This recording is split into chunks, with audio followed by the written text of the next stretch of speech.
Good evening, and welcome to the third conversation in our Unmasked series.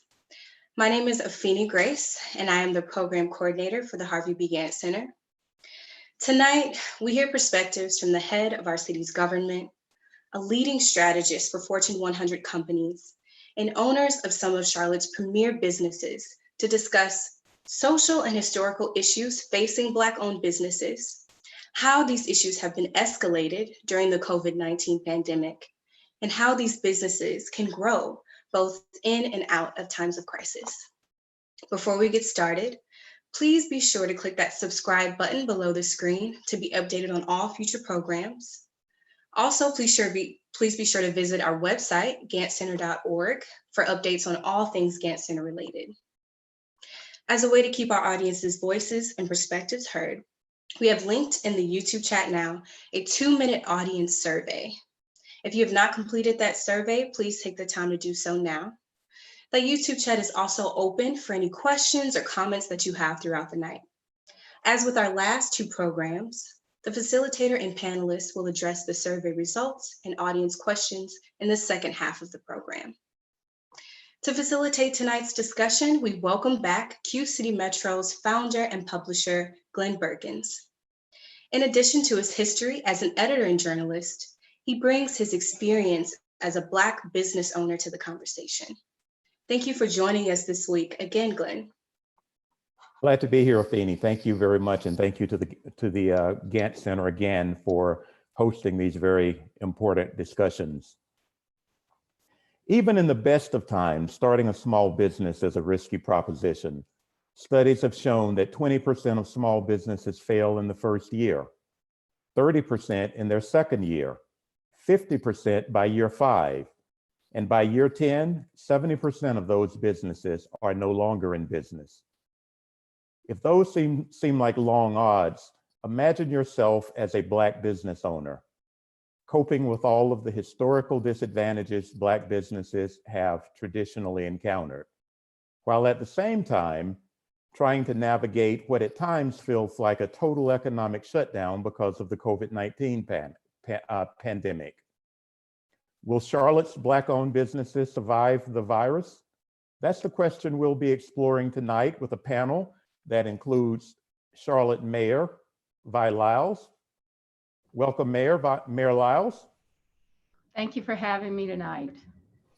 And also joining us, Damian Johnson. He's co-founder of No Grease, which is the nation's first franchise barbershop, first Black-owned franchise barbershop. Welcome, Damian.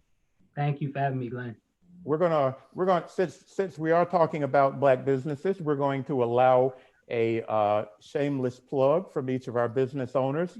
You're in 3 states now, I believe. Yep. I'm in Charlotte, North Carolina. We're in Columbia, South Carolina, and Georgia. And No Grease is how old now? We're coming up on 23 years. Congratulations, that's quite an accomplishment. Thank you. Also joining us is Kia Lyons. She's the owner of the a franchise of the national company Pop Bar, one of 2, I believe, franchises here in the Charlotte area. Welcome, Kia. Glenn, how are you tonight? I'm good. And where is your business located? So we are located in the heart of NODA at 3123 North Davidson Street. Okay. Also joining us is Chef Andarrio Johnson. He's owner of Cuzzo's Cuisine, who did not bring us any food today. Welcome, Chef Andarrio. Well, sorry about that. Thank you for having me, though. Tell us a little about Cuzzo's. Where are you located, and what's your specialty? Cuzzo's Cuisines, we're located on 3418 Tuckasegee Road. We've been in business for 6 years now. We also have a food truck, and our specialty is lobster mac and cheese. Okay. And finally, we have DeAlva Wilson. She's CEO of D. Wilson Agency, and she's also a member of the Charlotte COVID Recovery Task Force, which was started by the city of Charlotte, the mayor in the city of Charlotte. D. Wilson Agency is a management consulting and development company right here in Charlotte. Welcome, DeAlva. Thank you. And tell us just a little bit about your agency. We're a management consulting firm, and we specialize in strategic planning with also a focus on segment marketing, diversity marketing, community engagement, and supply diversity programming. We recently pivoted to create some partnerships in which we're sourcing PPE and helping organizations with grant compliance and financial recovery as a result of the expenses they've had to incur as a result of the pandemic. In the beginning, in the introduction, they said that you work a lot with Fortune 100 companies. What about smaller businesses who might be looking for help? Do you work with those as well? Not historically, but I have recently as a result of the pandemic. We have been working with a lot of small businesses and helping them with strategies and really think outside the box about how to move forward. But more importantly, I was moved to just really by the recent results from the SBA around the number of African-American businesses who were not able to participate in the first round and second rounds of stimulus from the SBA. And so we created a partnership with Optus Bank to help ensure at least some of the minority businesses and small businesses, their applications are actually reviewed this time. So many are still sitting in queue. We absolutely want to talk a little bit more about that as we get into the show. Before we get back to the business owners, I want to go to the mayor for a minute. It seems everyone now is talking about how to restart the economies. And as we all know, Governor Cooper this week outlined a 3-step program for reopening the economy in North Carolina. What will that look like in Charlotte? For Charlotte, it's going to mean that we're going to have to determine how to balance well-being and health against the virus and opening up new businesses. The governor has said we can't all stay at home indefinitely. And he's also said that you have to look at the trends that make a difference. So he talked about testing, tracing contacts, and whether or not we could have 14 days with the pandemic numbers declining or leveling off. And if it does happen on May 9th, then he would open phase 1, which would really be primarily retail stores. And he would really, he stated in the ordinance that you would have to have social distancing, sanitation, employee health screenings, and the mass gatherings would still be at 10. So I think what you'll see that first phase, when we get to that, you'll see people opening, but I think we can anticipate a little bit of reluctance because we haven't found out what sanitation means. We don't know what the numbers are. And I think it's going to be different depending on your geography in the city. As most of us know, there'll be parts of the city that have the space to have mass gatherings, that will have stores that will be big enough. And then in other parts of the city where we're just working with small malls or small groups of shops, we're all going to have a new adjustment. You know, he says in phase 2, which is anticipated to be 2 weeks later, that's when we would have limited openings of restaurants, bars, gyms, and again, churches and entertainment centers, meaning, you know, venues for music and art and things like that. And so I think we've got a couple of weeks to determine what it feels like. It's going to be a delicate balance. Will people be ready to come out? Will they still feel like they can do retail sales and do it in a way that they don't have exposure to the virus? Or will they be feeling like, well, I've been at home almost now. I think we're in our 47th day.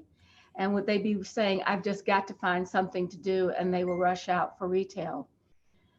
I think that it's going to be hard. We've lost a lot of jobs, especially, you know, in Charlotte, 1 in 9 people work in the hospitality industry.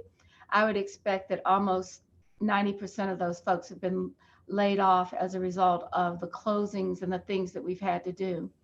Will they come back to work? Can you get people to come to work? Will they be afraid? Do they have someone at home that they feel like if I come home with the virus, would they be in a position to protect their family members?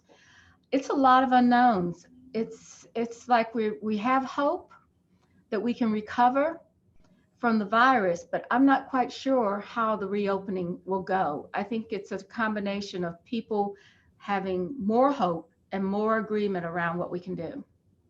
We know that it's hard to find a business in any industry that has not been touched adversely, primarily by COVID-19 and the subsequent economic slowdown.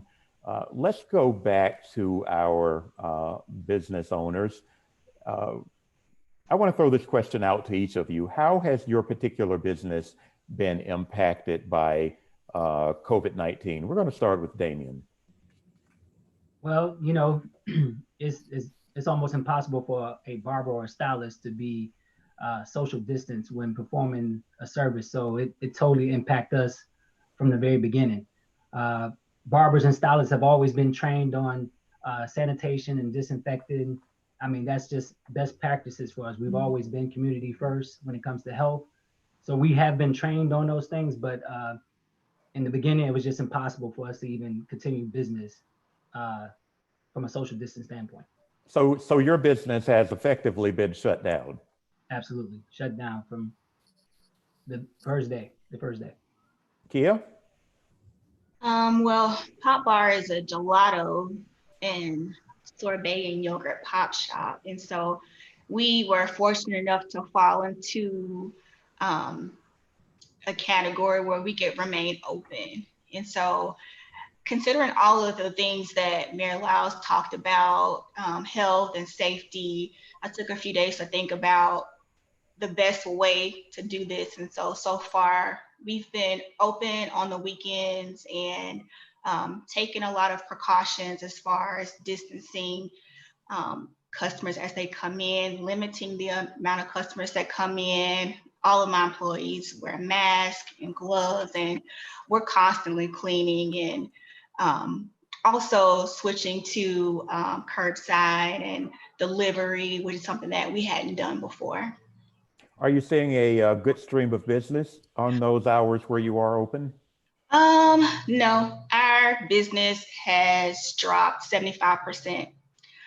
And so, yes, there is money coming in, but it's not enough to meet our needs as a business. Chef Andarrio, how has the COVID-19 pandemic affected Cuzzo's? Actually, with my catering, it kind of slowed us down because we can't do like weddings or family gatherings or nothing like that. But as of the restaurant, since we're an essential business, it's kind of the same, but we still able to provide, for our customers. Pretty much we was kind of practicing these sanitation rules already in the food industry. You got to be ServSafe certified, to work at Cuzzo. So we've been sanitizing. Just the mask thing is different now. You just got to start wearing masks, but by the grace of God, we blessed to still be in business, and it has its ups and downs, but we're still in business, so that's a good thing. We could have been out of business. So, DeAlva, what about you? You talked about perhaps maybe doing more work now that or because of the COVID-19 pandemic and the effect on small businesses. Have you seen your business increase as a result of COVID-19? In some ways, yes, but in other ways, no. Immediately, we had about 3, maybe 4 contracts that were supposed to begin on April 1. Neither one of them did. And then we had contracts that were ending on March 31st. So immediately we were looking at almost all of our activity outside of things that were on retainer ending. So some of the major projects that we had were ending, and then there was a big gap. We have had one contract, one of those contracts closed, and so we will start that on May 1.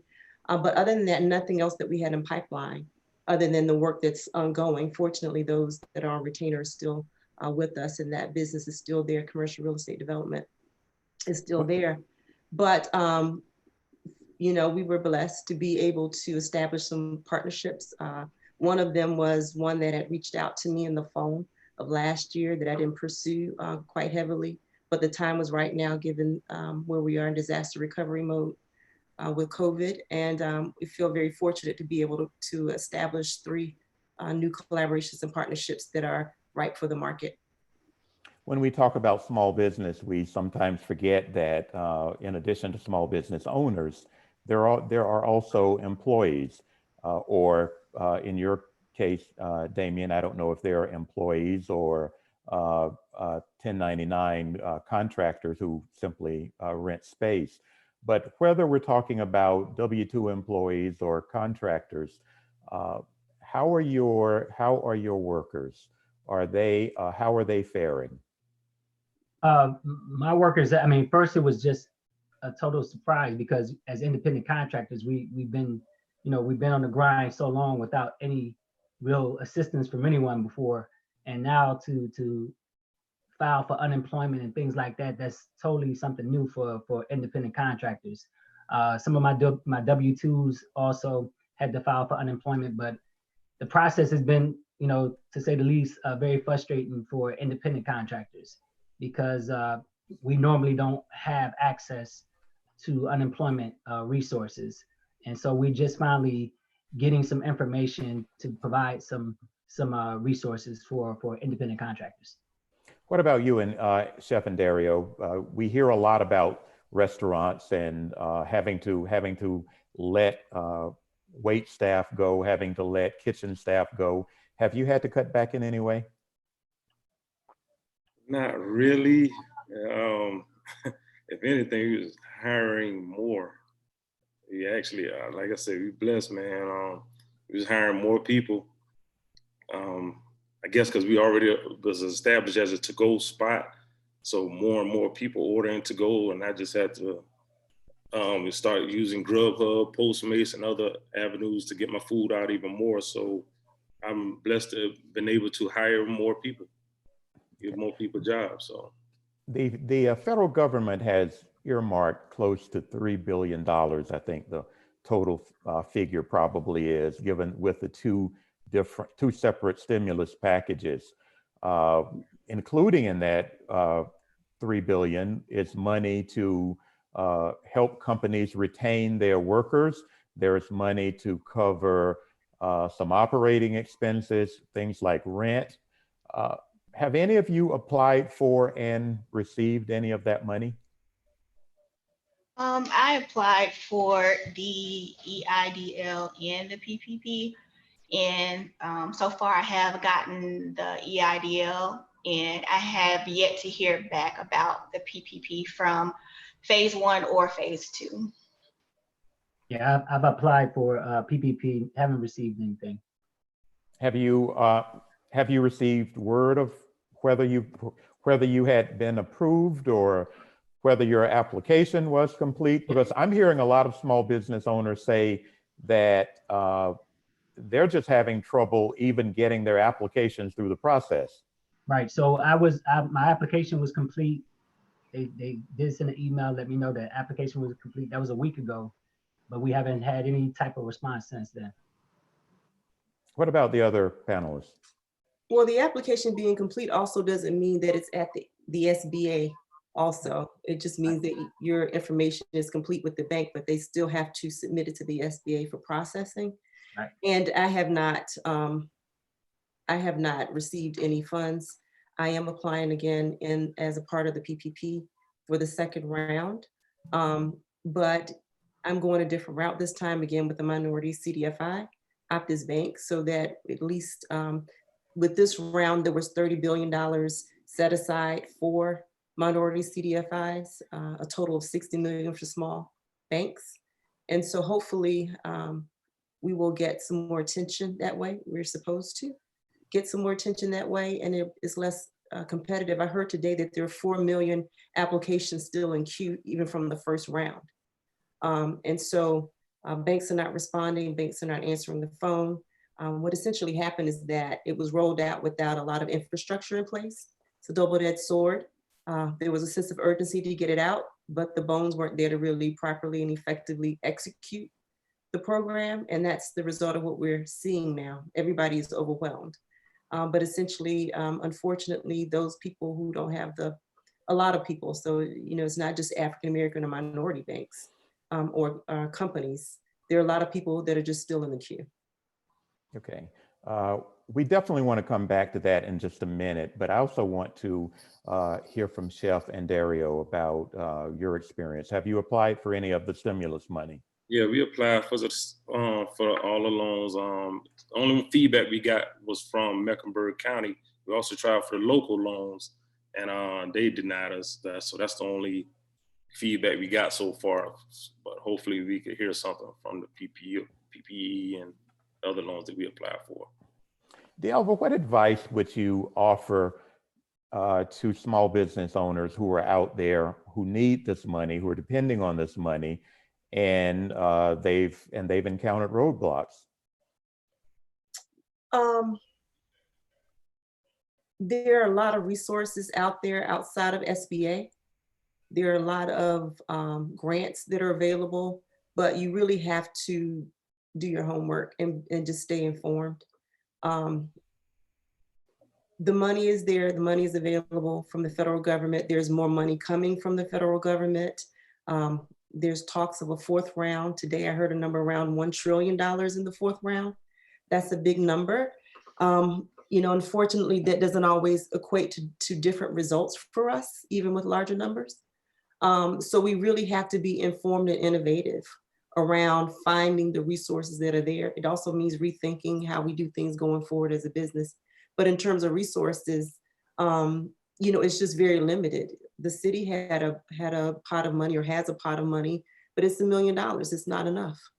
They were able to reallocate some CDFI funds, but it's not enough as it compared to the number of people who have a need. And likewise, the county had I believe 6 million, and it was gone in just a few days. But from a practical standpoint, do you have any advice for people who are trying to push their application through this pipeline? Just make sure that your information is correct and accurate, because unfortunately, Glenn, it still is a pipeline, and the banks are overwhelmed, and the system is overwhelmed. And so the best thing that we can do is to make sure that your information is complete and accurate and thorough when you submit it. You should absolutely call and try to get through. But even if you call with basic needs, now you're going to be on the phone. I wish I had a better answer for you. Are they better off going with a smaller bank, or can you, are there institutions you would recommend? Absolutely. So as I mentioned before, we partnered with Optus Bank, Where's Optus Bank? Optus Bank is in Columbia, South Carolina. It's a minority CDFI. And fortunately, I knew them from some previous work. And so I called on Friday once the new money was out and said, hey, you know, what can we do for African-American companies and minority companies and small businesses? And what they committed to was that if we sent them a list of names of companies, that they would have a review. They're now also overwhelmed because we've done that. It's a very grassroots effort. I started sending text messages and emails to people. But though I think it's a grassroots effort, it is very hands-on. We cannot rely on cues. You have to pick up the phone. And I do believe that we have to look at the smaller banks and the regional banks. They're not as overwhelmed as the larger banks. I think all of us are going to be rethinking our banking relationships going forward, because some of us have really great relationships in our retail branches in our banks and locally, but it does not translate to what we're experiencing right now. And I believe in this last round, there was actually money set aside for banks and lending institutions that cater to communities of color, disadvantaged communities. Yes, so there was $60 million, yes, $60 million in total set aside for small minority small banks and CDFIs is what I'm trying to say. And of that 60, 30 million was set aside for CDFIs. That's not a lot of money when you talk about a nation. You're correct. And I'm saying million, I mean billion. It's still not a lot. Yes. It's still not a lot of money compared to the need. I mean, every single person in America has a need and is economically injured because of the pandemic in some way. And so you see that in what's happening and playing out for us now as it relates to applying for governmental assistance. There are a lot of people who are in need who simply will not be able to receive the funds. And that's very unfortunate, but it's a fact that we're living with. And so we have to be very creative and really look for more information and apply for every single thing we can. I applied for additional grants also outside of that. I haven't received any money, but I'll continue to apply. Money is the lifeblood of any business. Without money, you have no business. But studies and data show that Black business owners don't fare as well when it comes time to go to a bank to get a traditional loan. I believe we have a chart that looks at those results if we can get it posted. These numbers are from the 12 regional Federal Reserve banks. It shows the approval rating for large banks, small banks, and online lenders. The bar showing African Americans is in the red. At large banks, white business owners get their loans approved 60% of the time versus 29% of the time for Black business owners, and about half the time for Latino business owners. Black businesses do slightly better with smaller banks. Instead of the 29%, that approval rate goes up to 40%. And with online lenders, it goes up to 70%. That seems to narrow the gap. Does anyone know what's involved with these online lenders? That's not an area that I'm intimately familiar with. And thank you for sharing that graph. Those are high interest rate loans. So yeah, they're gonna give us a bunch of those loans right there. 70%, that's because the interest rates are astronomical. You know, you're talking 14%, 16% on loans that you would get from a bank at 4 or 5%. So yeah, they're giving us those loans by the boatload. Yeah. Predatory lending, that's what they call it. Predatory lending. I've been there, I did it before, so yeah. And how did that impact your business? Fortunately for us, we work harder than we work real hard. we wasn't quite there with the understanding of what type of loan we was getting. We needed the money so bad, we just was willing to outwork our ignorance. And we was able to get those loans paid off, but they were, I mean, they totally could cripple a business, especially in those early years. There was a Census Bureau study, I believe it was 2018, that showed that Black business owners were much more dependent on the equity in their homes than white business owners. And that was a real problem during the housing crisis of 2007, when housing prices plummeted and many Black families lost their homes because of predatory lending habits. How did you all fund your business without going into too much detail? Was it, were you able to get loans from a bank, or did you have to tap family member savings? How were you able to start your businesses? For me, we saved and sacrificed for 2 years to save about $50,000. So tax returns, bonuses from previous jobs, and the remainder of it we got through a loan through the Small Business Fund. Being a first-time business owner and Pop Bar being a business that nobody had heard of before, there's always hesitation and reservation from anybody, a small bank, a large bank, even if your credit is good, even if you have collateral. So we got a lot of no's on the front end, but the Small Business Fund, which is set up for first-time business owners, it was so easy to get that money, and that's where we got the remainder of those funds from. What about some of the others? So I used a small bank and family member, and that worked out for me because I kept getting denied from major banks and everybody else, but small bank and family members. I actually took the equity out of my house.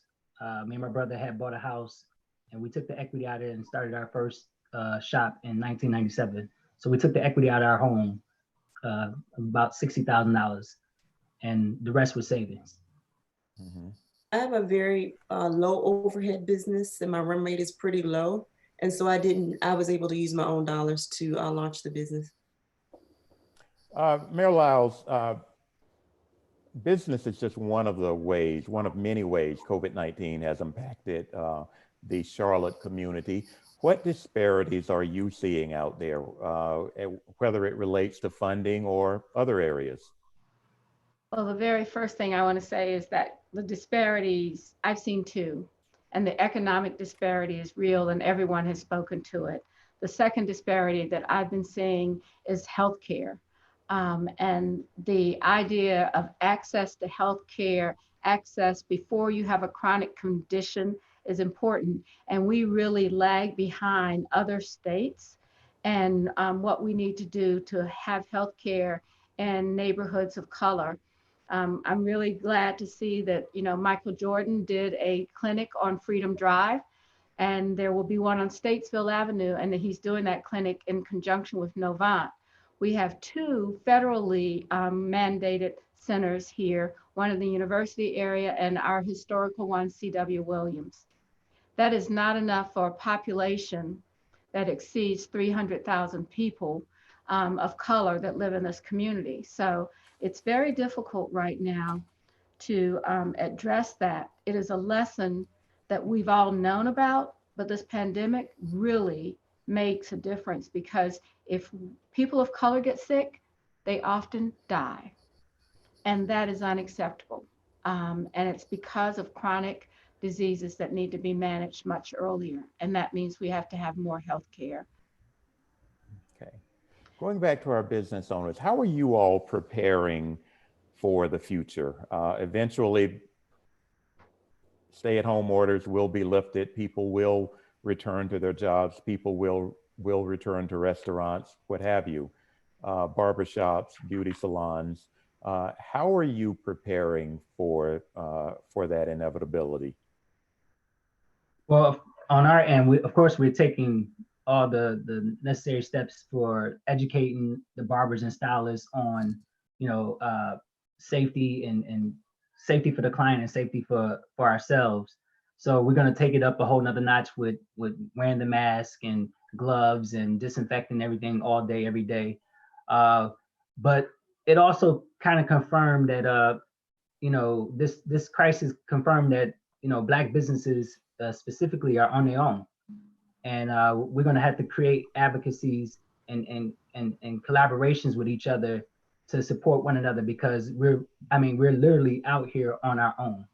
And no slight on politics or anything, but historically we've consistently been handed the same deck of cards. So we definitely have to do it on our own.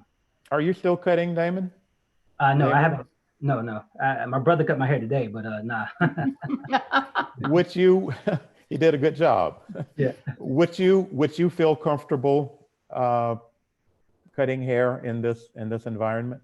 Yeah, barbers and stylists have always put themselves at risk with doing hair, so it's really nothing new to us. Really, it's nothing new. We definitely are taking it very serious, but it is really something that we've always kind of been a part of, and exposing ourselves to a lot of diseases and a lot of viruses. So we just take the extra precautions. But yes, I feel very comfortable. The two panelists who are in the food service industry, you talked about sanitation, you talked about cleaning. Are there other things you're doing to prepare for the relaunch of your businesses in full? Just making sure that our employees have proper protection with masks and gloves, and that we're cleaning, and also limiting the number of customers that enter the store, and just making sure that it's a slow progression. We don't know what's going to happen over time, and I would hate to go in full force and make a bad decision. Like, my first priority is the health of myself and my family and my employees. And so I prioritize that over everything. And we're going to take our time during this process. Chef, what about you? Just pretty much just take it one day at a time. Just make sure, I think we're going to work on having our customers, making sure they come in properly protected now, because we are already protected. I just want to make sure the people that are entering the building, and we don't let like 5 people in at a time, but still just taking precaution on our customers and protecting our staff and everybody else. But yeah, we just try to just clean more, and yeah, just Are you going to require masks?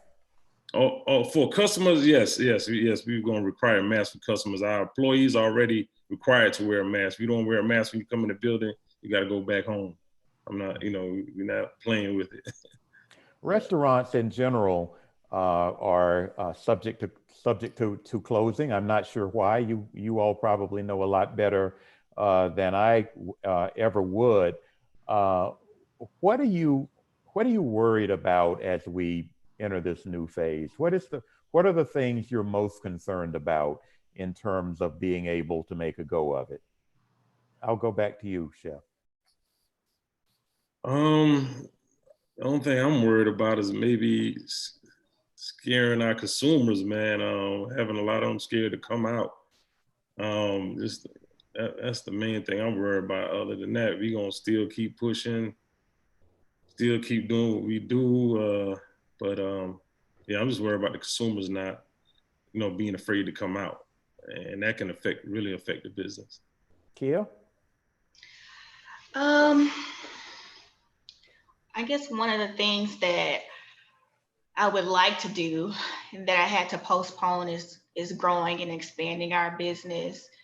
And I want to take my time with that too, because we just don't know what's going to happen. And with everything up in the air, that concerns me.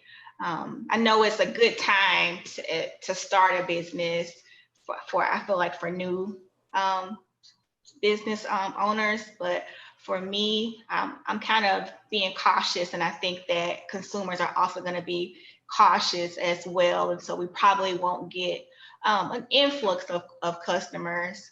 And also for my store, our items are seasonal.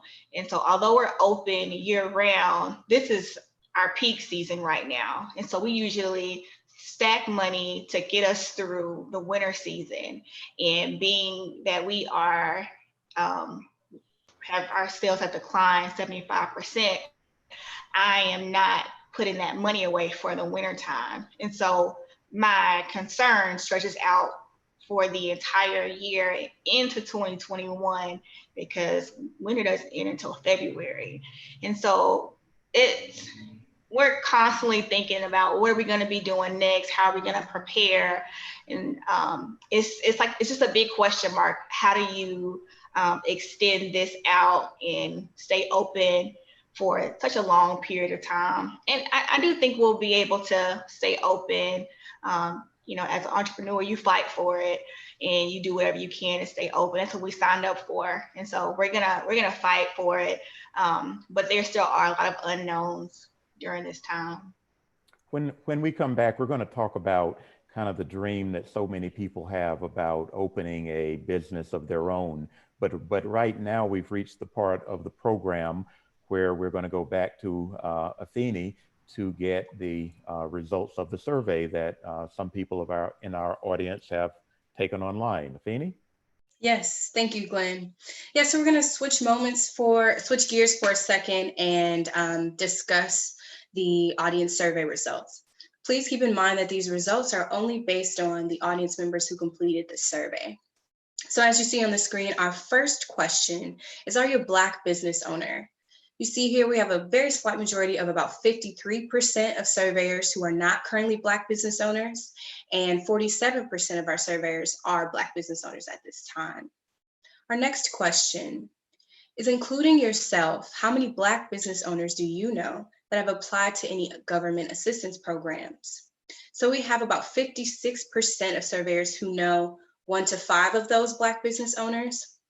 And we even have a small percentage of surveyors who know 6 to 10 and even more than 10 of Black business owners who've applied for government assistance.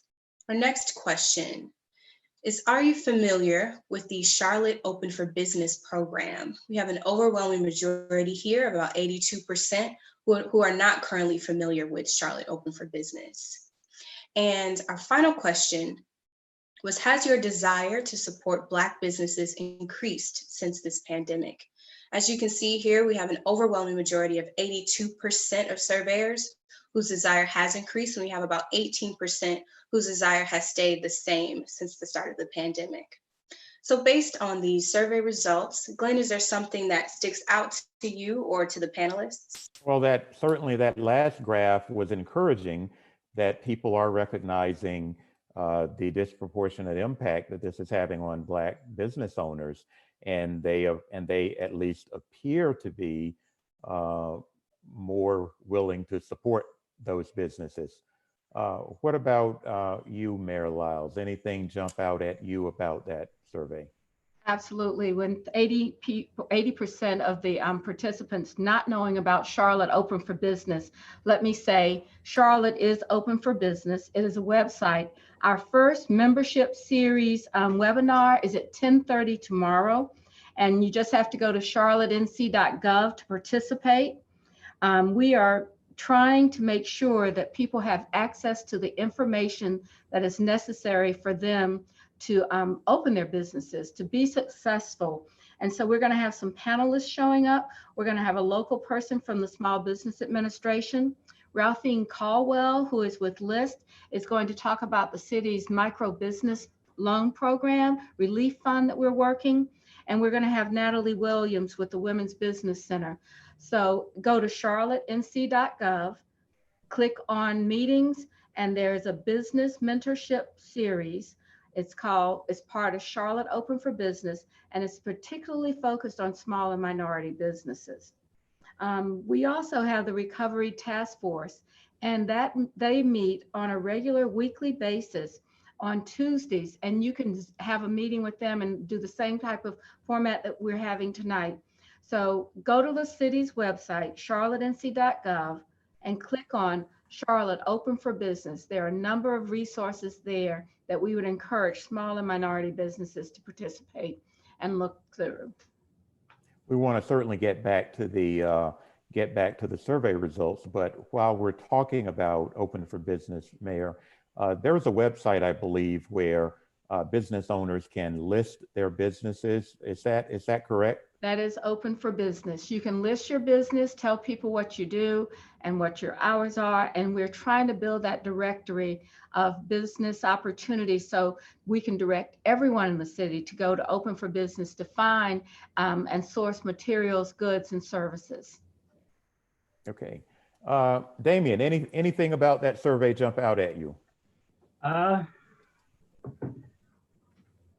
We're very unaware about resources. We've always been, as a people, resources, we get hit first, but we always last to come out of certain situations. And it's mainly because we don't have access to resources, whether it be information or the actual physical dollar. What about you, Chef? Anything jump out at you on that, about that survey? I'm glad to know about this. I'm gonna try to take advantage of it. Never heard of it. You mean Open for Business? Yeah, never heard of it. Nah, but like Damian said, we always the last to hear about it. But you got to do your research, man. That's one thing about this industry. You just got to research, I guess, because nobody gonna really tell you. Well, this was one of the initiatives that the city launched since the pandemic began, to let members of the public know, as the mayor said, that we are opening for business, and in fact are open for business. Many businesses now that are restaurants that are doing takeout. It's a way to let people know. It's just another place you can list your business to say, we are open, here are the services we offer, and we are ready to do business. So it's not an old program. It's something that was started within the last maybe 3 weeks? Yes. Okay. DeAlva, what about you? Any thoughts on the survey? Just the 82% who was not familiar with Open for Business. I have been talking a little bit, or I should say we have been talking as a small business advisory committee for the city of Charlotte, really about having the city market its services more than it does. So I'm going to place, you guys have talked about being aware, I'm going to place a little bit of blame back on the city. They really are a wealth of information and knowledge and resources available. And so this is not a new phenomenon that there's something valuable for them that the citizens don't know about. And so I think the city should do a better job. They do a great job with marketing, but I think there's an opportunity there, that's a better way to put it, to make sure that we're using more of a marketing and PR approach as it relates to these specific services, which it's not a specific jab to the city of Charlotte. It's a government thing. Government is not a marketer. That's what we do in the private sector. But in these particular circumstances, I think it's really important to take a different approach because these are uncertain times, curious times, and we have to do things differently. If we don't, we're going to get the same results. And so I think we should be more proactive in pushing the information out. And that's some information we provided earlier today as well in the Recovery Task Force meeting. We're going to go to reader questions. People who are watching on their computers are starting to submit questions. And if you have questions, please do submit them at this time. One of the things that I talked about on the other side of the survey was the almost universal dream in this country to be self-employed, to own your own business. There's a question that kind of goes to that point. It says, being unemployed due to the pandemic, I'm considering entrepreneurship. What should I consider before starting a business in these conditions? Let's start with DeAlva. Any thoughts on that? You've worked with a number of businesses. What should someone be thinking about at this point? I think in essence, it's really the same thing you would think about before. with starting a business. You have to have a strong business case. The dynamic and the environment has changed, but I think the process that you go through and the considerations that you take are really the same. You have to have a strong business case, read the market, anticipate the needs. There's a lot of opportunity there now that was not there before. So really understanding and thinking further down in terms of what some of the needs are from a supply chain perspective, even understanding what your clients' needs will be, reading and understanding what's going on a national, international level in terms of what some of those needs are, thinking about delivering your talents and skills and what you have to offer now. How can you take that to the market differently from a different perspective? What would that need to be? We don't know what our new norms will be, but we certainly know that the social norms will change. You can certainly understand that there will be low consumer confidence for a period of time. We've already said that there will be an expectation of a resurgence of the virus and deaths in the fall. So there's a lot of information out there that if you do the homework, put it together, understanding what you need. You know, as I thought about this topic, one of the things that I'm just reminded of is that, you know, our race and our community, we're used to dealing with scraps and making something out of nothing. And we're used to fighting for things, fighting for our position, making a ways, carving at our place and our seat at the table. And this really is no different. We do have to do it in a very smart way. It's not an emotional thing. It's not making a decision to sell something because you like the product, which again, you should never do that anyway. But really it's the same process. I would say really think about it from a longevity standpoint and understanding if you're talking about something that's seasonal and temporary versus something that's there for the long haul. There's a lot of information out there. You just have to start looking for it very differently. The Charlotte Business Journal does a good job every day, really looking at what's going on a national level. We have economists here in our own community who typically are publishing through the Alliance and other places like that around trends. You know, you can go out now and see what's going on with the vaccines. When we're expecting a vaccine, we're expecting treatments and those types of things. We really have to start thinking about the future very differently than we have in the past. And so as it relates to starting a business now, I think is a good time if you have the right thing to start. And so the process to start to define what it should be is the same thing that it has always been, which is really developing a very strong business case. You just have Lyles, do you have any thoughts on that? What have we learned about the Charlotte economy since this pandemic started? Who is the question for? That was for you, Mayor. Okay. Well, I'm sorry. I have learned that where we have disparity, when things begin to tank, that disparity increases and grows. And that where we've had people, you know, look at Chef Andarrio. He's very successful and he's doing really well now. But even with that, he's not going to be able to overcome what some of the newer and chain and national restaurants can do. So he's got to create that uniqueness for him. So what I've learned is disparities often grow when we learn that we're in a recession or we're in this particular case caused by a pandemic. I also have learned that the national financial institutions are really focused on people that have relationships with them. And those are the folks that they can immediately know and understand.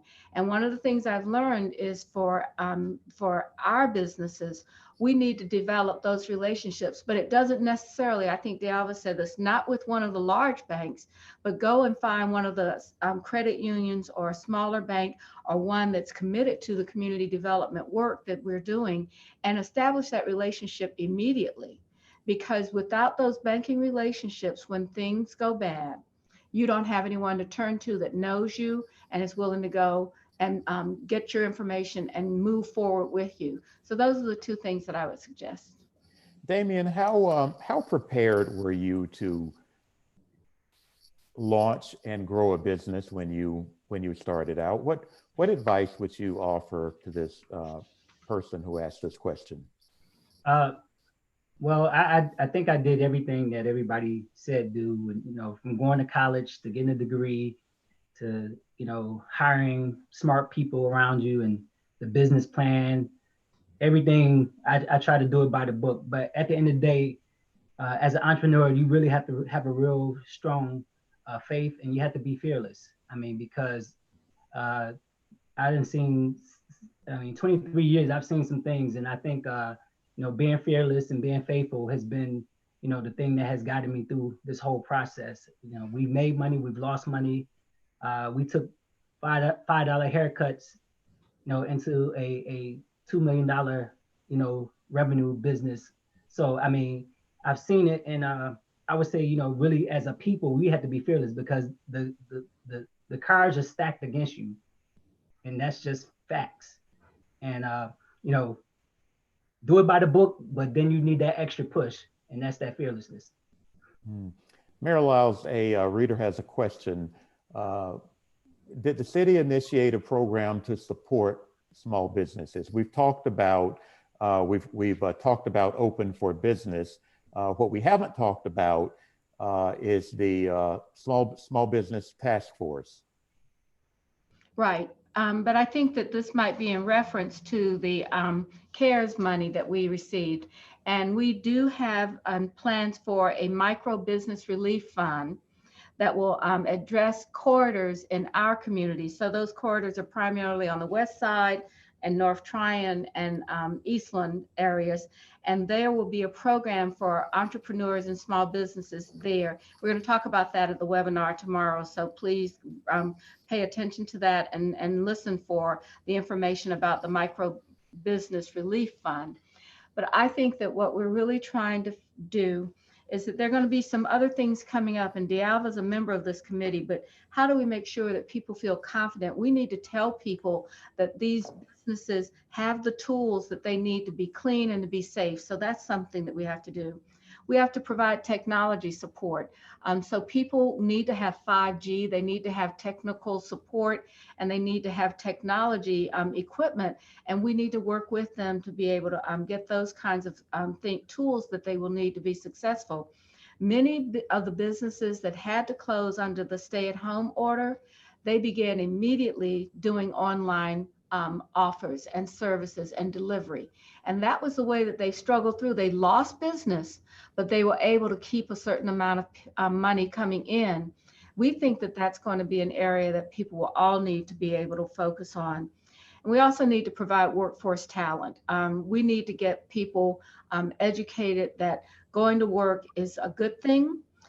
It has value. It helps you really support your family. And we need to continue to work with Charlotte Works to get people employed and working in the businesses that are needed and when we reopen.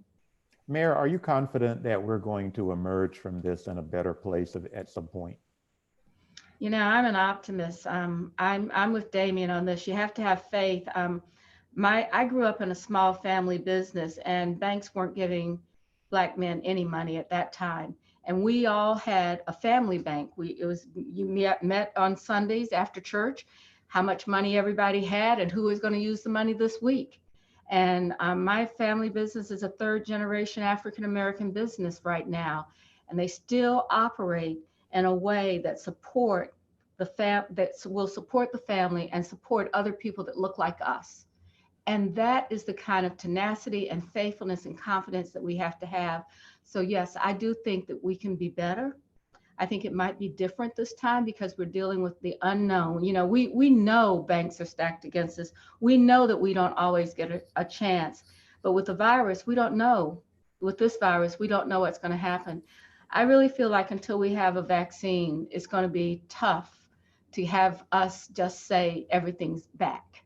I think we have to have that vaccine to make our city the place that people feel confident in. Chef Andarrio, we've heard the mayor talk about faith and being an optimist. We've heard Damian talk about that. What do you need? What do you need as a Black business owner from the Black business community? Obviously, you need them to come in and eat in your restaurant. But talk about that just a little. What do you need from the Black community? Support, of course, which they are doing, and when they support us, we support them back. You know, actually, we feed the kids right now during this pandemic, and for free, from Tuesday through Friday, 11 to 3. You know, and since we've been giving back, it seems like the community has been giving back more to us. But just before this, we've been doing this for the past few years, giving back to the community. So we embrace the community, and the community embraces us. DeAlva, you're on the Small Business Task Force, right? Yes. What is the mandate of that task force? What kind of work are you all doing? Really thinking about how do we prepare the city or small businesses for recovery. So as we are thinking about the city opening back up at some point over the next 2 weeks, potentially, what does that mean for the city? One of the other things that came out, and we talked about this in more depth today, is really establishing a command center. There's a lot of questions out there and a lot of confusions about a lot of things, capital and access to capital being one, but just really understanding where the resources are. So the city is working on establishing a command center so that there can be an 800 number for people to call with those questions or whatever question they may have, small businesses that is. That will also be a part of this Open for Business program that the city has. But really looking at consumer confidence, technology, understanding the resources that we think may be necessary for businesses to sustain, thrive, and also be able to grow their businesses even in this period of time.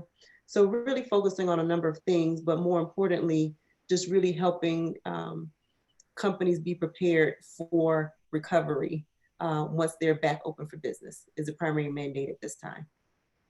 We have a question for the mayor.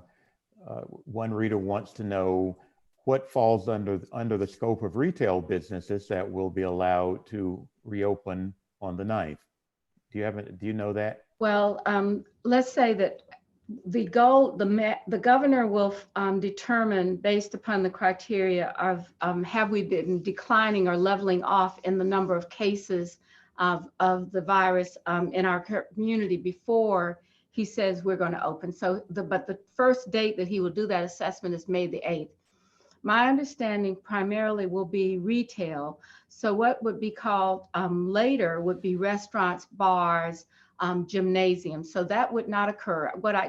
They would not be under the 9th. Also, what they call high touch businesses, your beauty salons, your tattoo parlors, your manicures, your barbershops, those high touch categories or types of businesses will not be able to open in the first phase. So I know what falls outside of it.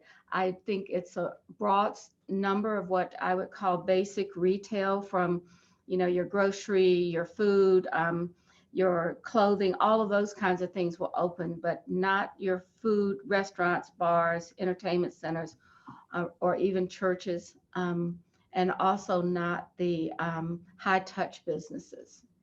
We're at the end of our hour, but before we go, I want to give each of you an opportunity to just offer any closing thoughts that you might have. We're gonna start with you, Damian. Any closing thoughts you might have for people who are online who might be considering going into business or already in business, or people who want to do a better job of supporting Black-owned businesses here in Charlotte? Any thoughts? Well, my first thought during this crisis is definitely Charlotte specifically coming with a direct definition of identifying small Black businesses and actually having a Black business advocate, someone who really fights for the Black business here in Charlotte. So that's first, so we can help support future Black businesses. They're gonna need it. We're gonna have to be able to identify who our leaders are in Black business and just get that full total support. Kia? First, I would want to start by thanking the community for being so supportive during this time. We have had a lot of people to come in and give us words of encouragement, make a purchase, and really just be supportive during this time. So I just want to say thank you for that. Continue to follow us on social media. So for us, it would be Pop Bar Charlotte on Facebook and Pop Bar CLT on Instagram. If in any way I can encourage or support or answer questions for anybody that wants to start a business, feel free to jump in my inbox. I'm happy to help. I think those of us who have small businesses should always extend a hand out to answer questions and help anybody that's interested in starting their own business. DeAlva? Any closing thoughts? Sure, I would just encourage people to think outside the box. I know it sounds cliche to say that, but that's really what's necessary and required of us at this time, to think bigger and beyond our traditional business models, but really look at how technology may be able to support a new business model for delivering services. Think about cashless and non-touch environments for the future, as we still are concerned about COVID. There's no treatment. The treatment is 18 months to 2 years out, I'm sorry, for a cure or a vaccine. So this is new for us, and this is something that we're going to be dealing with for a very long time. And as I mentioned before, unfortunately, we will lose some businesses, but not all of them. The majority will remain. It just means that we have to do some things very differently in order to do that. I do want to leave, there were two other websites I wanted to provide for people that I think are doing a good job with just aggregating information. One is supportclt.com. They've got a lot of private grants out there that I think they do a good job of aggregating all the information. And then the small business, the SBA actually has an 800 number that you can call. And then their website is, oh gosh, I just wrote it right here and it's lost. community.smallbusinessmajority.org, community.smallbusinessmajority.org.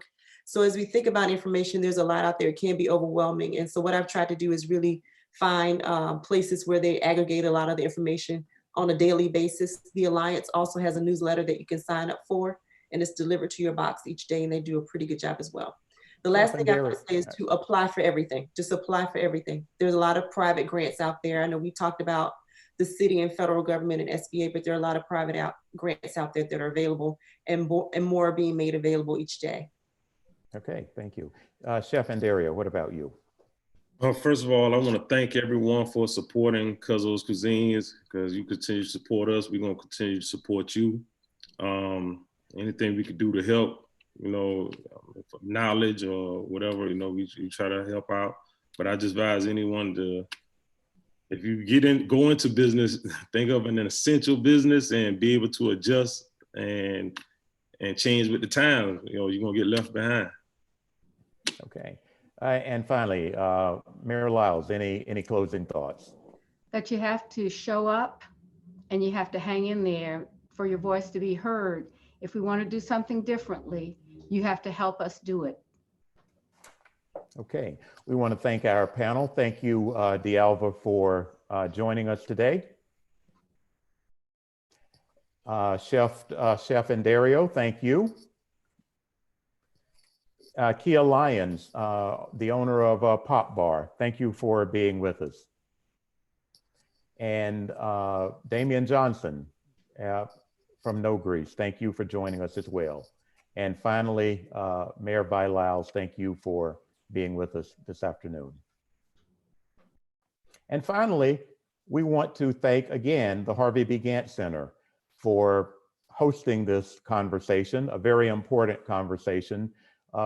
Few things shape the economic impact of the Black community quite like Black-owned businesses, and I'm grateful to the Gantt Center for hosting this series of events.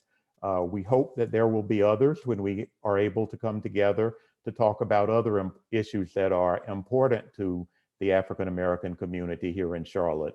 And with that, we're going to go back to Afeni for some final words on how you can support the Gantt Center in the important work that it continues to do in this community. Thank you, Glenn. Thank you so much. Thank you for facilitating tonight's conversation, and thank you for your words. I do want to start off by saying, on behalf of the Harvey B. Gantt Center, thank you all for your donations to our Text to Give platform last week. We wanted to make the Text to Give option available again.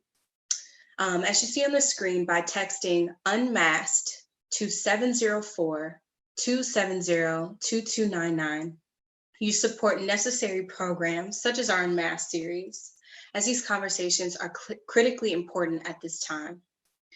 We want to show gratitude for any amount contributed, and all contributions matter, and they go towards the life of the Gantt Center. Finally, we thank you all for tuning in, and we look forward to seeing you next Tuesday, 7 p.m. Eastern Standard Time. And as always, please be safe and take care. Good night.